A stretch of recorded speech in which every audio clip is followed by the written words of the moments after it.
25º domingo del tiempo ordinario. Lectura del Santo Evangelio según San Marcos. En aquel tiempo Jesús y sus discípulos atravesaron Galilea. No quería que nadie se enterase, porque iba instruyendo a sus discípulos.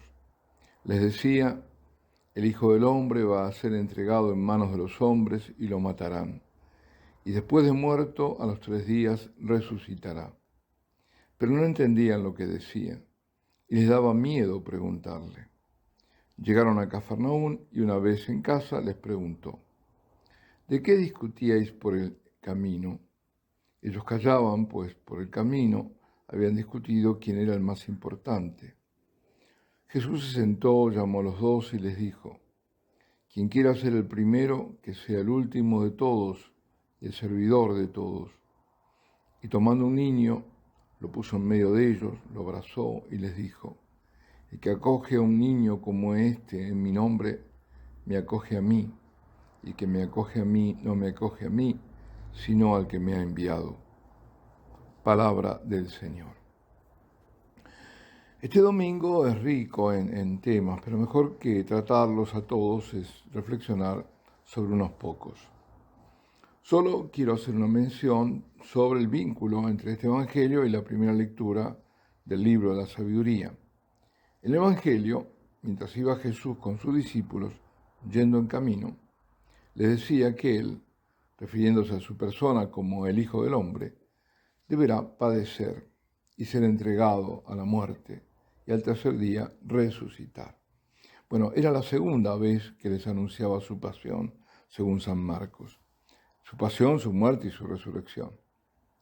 Los discípulos seguían con el entendimiento cerrado, no entendían o se negaban a entender lo que les decía.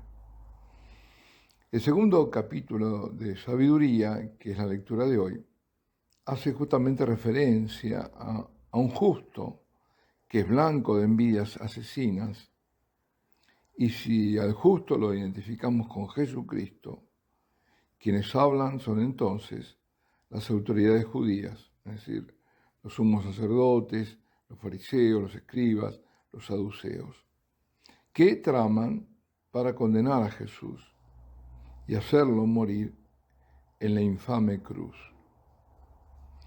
Ellos están retratados en el libro de la sabiduría cuando dicen: si el justo es hijo de Dios, Él lo auxiliará y lo librará de las manos de sus enemigos.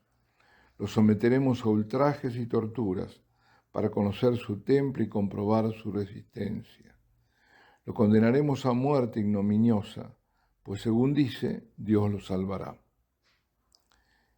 Digo, ¿y no es esto acaso lo que nos relatan los evangelios?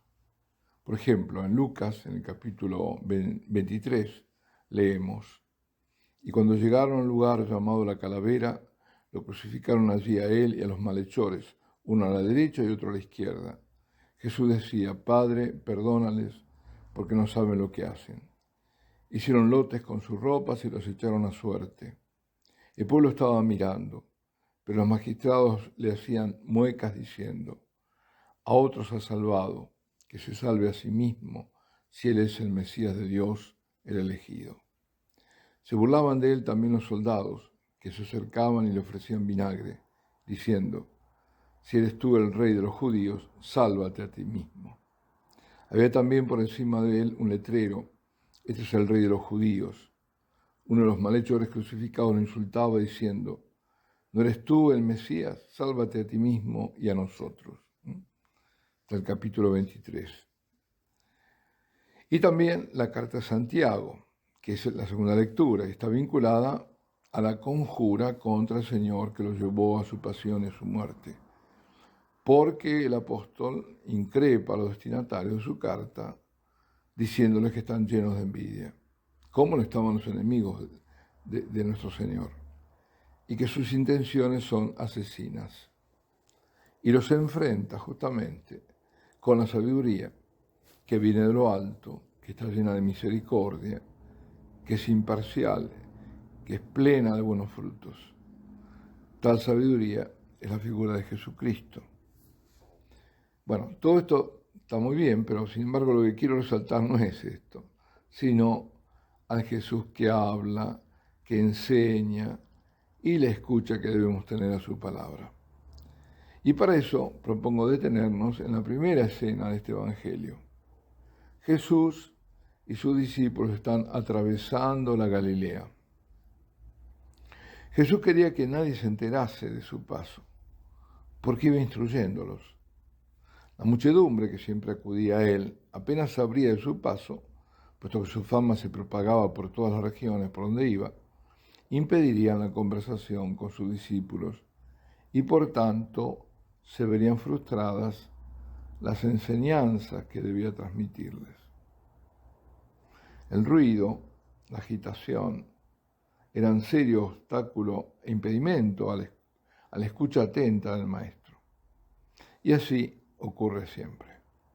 A menos que haya condiciones adecuadas y un sitio apropiado y sin interferencias, no es posible la serenidad que exige la escucha con atención, sobre todo cuando se trata de recibir palabras de vida que penetren el corazón.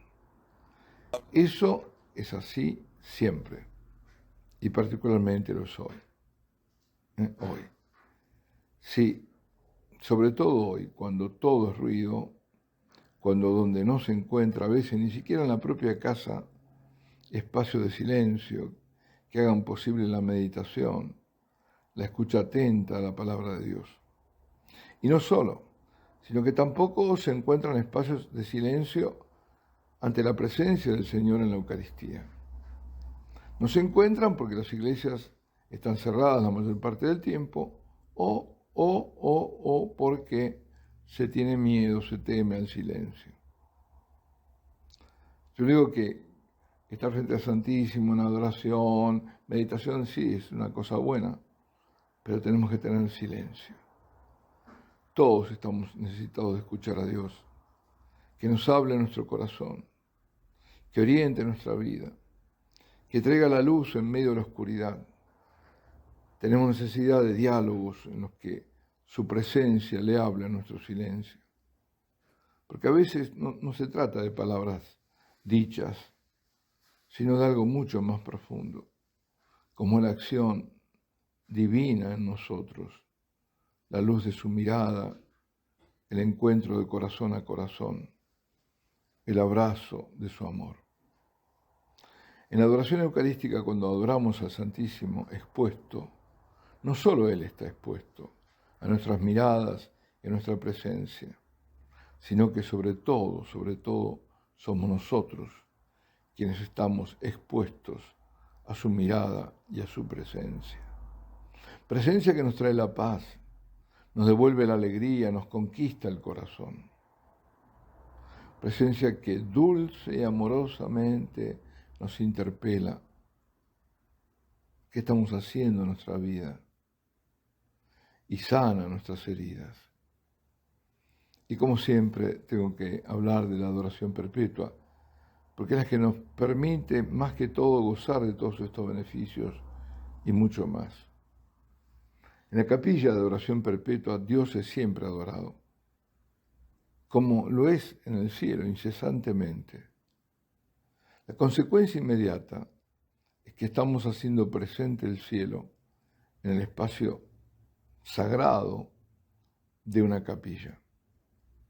Y Cristo nos invita a cada uno de nosotros, con urgencia, a estar más cerca de Él en el Santísimo Sacramento. Cada uno de nosotros está llamado a crecer continuamente en unión con Jesucristo, quien dice, yo soy el pan vivo bajado del cielo. Y la forma de acercarse a Cristo es a la vez comunitaria y personal. Nuestro culto, esto lo decía Juan Pablo II, nuestro culto comunitario en la misa debe ir unido a nuestro amor personal en horas santas de oración, de estar con Él en adoración, para que nuestro amor por Jesús sea completo. A la Santa Misa acudimos para dar gloria a Dios. Él nos convoca y lo hacemos en el culto comunitario. Y luego Jesús permanece con nosotros día y noche en el Santísimo Sacramento. desde donde nos invita a acercarnos, a regresar en algún momento del día o de la noche, a pasar un tiempo ante su presencia, para profundizar e intensificar nuestra unión, nuestra relación personal con Él que nos llama amigos. Yo os llamo amigos, dice Jesús. Y Cristo está ahí en el Santísimo, como nuestro amigo que acoge al hombre afligido por las dificultades de la vida, lo envuelve en su misericordia y lo consuela con el calor de su comprensión, de su amor. Está ahí deseoso de ser reconocido y salvar almas. Es en el Santísimo Sacramento, o sea, de nuevo San Juan Pablo II, que esas dulces palabras, venid a mí, vosotros, que estéis fatigados, agobiados, yo os aliviaré, son iluminadas y reciben plena comprensión. Cristo es el mismo ayer, hoy y siempre. Y el Cristo que está en la gloria junto al Padre, Dios mismo, está por ese misterio insondable de su amor, oculto, pero realmente vivo, con todo su poder, en la blanca y sagrada hostia del altar. San Juan María Vianney, el patrón de todos nosotros los sacerdotes, apuntando al sagrario, solía decir entre lágrimas: Jesús está realmente allí, y si solo supierais cuánto os ama, serían las personas más felices de este mundo. Y es así de cierto. No es a través de los sentidos que lo percibimos y estamos cerca del Señor, sino a través de la fe y del amor que lo reconocemos en la Santa Hostia. La vida, queridos amigos, esta vida pasa. Es un viaje. Y ese viaje, para que sea feliz, en paz, verdadero, debe ser de fe y de intimidad con el Señor. Por tanto, debemos encontrar tiempo para la oración, especialmente para estar con Él en adoración, porque Dios está oculto en el Santísimo Sacramento y solo espera que descubramos el secreto de esa presencia suya. Alabado sea Jesucristo. Y la bendición de Dios Todopoderoso, Padre, Hijo y Espíritu Santo, descienda sobre vosotros y permanezca para siempre.